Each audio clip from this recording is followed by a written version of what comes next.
อรหัตตสาวังสัพพสิทธิวิชชาธรานังสาวังสัพพโลกาอิริยานังสาวังเอเตนะสัจเจนะสุวัติโหนตุสาวังคุณังวชพะรังเตชังวิริยังสิทธิกัมมังธัมมังสัจจังนิพพานังโมกขังคุยหากังทานังสีลังปัญญานิขังปุญญังภาขยังยสังตัปปังสุขังสิริรูปังจตุวิสติเทสนังเอเตนะสัจเจนะสุวัติโหนตุหุรูสวาหายะนะโมพุทธัสสะทุกขังอนิจจังอนัตตารูปขันโธเวทนาขันโธสัญญาขันโธสังขารขันโธวิญญาณขันโธนะโมอิติปิโสภควานะโมธัมมัสสะทุกขังอนิจจังอนัตตา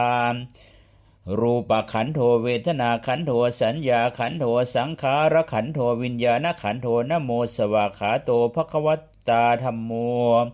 นะโมสังคัสสะทุกขังอนิจจังอนัตตารูปขันโธเวทนาขันโธสัญญาขันโธสังขารขันโธวิญญาณขันโธนะโมสุปฏิปันโนภควโตสาวกสังโฆวหาปริตังนะโมพุทธายะมะอะอุทุกขังอนิจจังอนัตตายาวัตสะหายโยโมนะอุอะมะทุกขังอนิจจังอนัตตาอุอะมะอะวันทานะโมพุทธายะนะอากตินิสารณะอาระปะขุถังมะอะอุทุกขังอนิจจังอนัตตาสัพพะทุกขาสัพพะพยาสัพพะโรคาวินาสันตุตั้งใจแผ่เมตตารับบุญกุศลที่ได้สวดยอดพระกันไตรปิฎกมานะอิมินาปุญญกรรมเมนะด้วยเดชะผลบุญแห่งข้าพเจ้าได้สร้างและสวดยอดพระกันไตรปิฎกนี้ขอให้ค้ำชูอุดหนุนคุณบิดามารดาพระมหากษัตริย์ผู้มีพระคุณญาติกาครูอุปชาอาจารย์เจ้ากรรมนายเวรและมิตรรักสนิทเพื่อนสรรพสัตว์น้อยใหญ่พระภูมิเจ้าที่เจ้ากรุงพารีแม่พระธรณี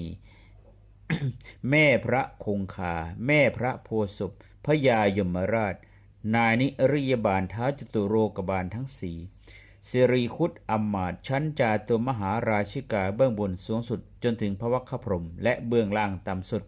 ตั้งแต่โลกันตมหานรกและอเวจีขึ้นมาจนถึงโลกมนุษย์สุดรอบขอบจักรวาลอนันตจักรวาลคุณพระศรีรัตนไตรัยและเทพพยดาฟ้าดินทั้งหลายตลอดทั้งอินพรหมยมยักษ์คนทันนาคาพระเพิงพระพายพระพิรุณท่านทั้งหลายที่ต้องทุกข์ขอให้พ้นจากทุกข์ท่านทั้งหลายที่ได้สุขขอให้ได้สุขยิ่งขึ้นไปตั้งแต่บัดนี้เป็นต้นไปสิ้นกาลละนานเทินสาธุสาธุสาธุอนุโมทนาสาธุ